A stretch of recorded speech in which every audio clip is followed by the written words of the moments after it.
তো বন্ধুরা, এই হচ্ছে এসআর হিয়ারিং এর নোটিশ। এই নোটিশটা আমি পেয়ে বাড়ির পাশে একজনের কাছে এসেছে নোটিশটা।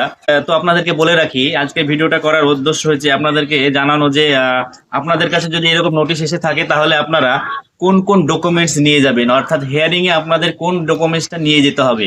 তো জানিয়ে রাখি, এখানে উল্লেখ করা রয়েছে 1/7/1987 আগে যাদের জন্ম তাদেরকে জমির দলিল নিয়ে গেলেই হবে। তারপরেও নির্দিষ্ট কিছু ডকুমেন্টস রয়েছে, যেমন বার্থ সার্টিফিকেট রয়েছে, স্কুল সার্টিফিকেট রয়েছে, তারপর হচ্ছে রেসিডেন্ট সার্টিফিকেট, অর্থাৎ হচ্ছে স্থায়ী বাসিন্দার একটা সার্টিফিকেট হয়। আর এসসি এসটি এবং ওবিসি যদি কারো থেকে থাকে, এই সমস্ত ডকুমেন্টস গুলো আপনাদেরকে রেডি করে রাখতে হবে। আর বিএলও আপনাদেরকে নোটিশটা দিয়ে যাবে, তখন সেই নোটিশে আপনাদেরকে হিয়ারিং এর ডেট একটা দেওয়া থাকবে, সেই ডেটেই আপনাদের হিয়ারিংটা হবে। তো ভিডিওটা বেশি পরিমাণে শেয়ার করুন এবং আমাকে ফলো করুন। আর যে সমস্ত মানুষ বিভ্রান্ত হয়ে আছে তাদেরকে ভিডিওটা দেখার সুযোগ করে দিন।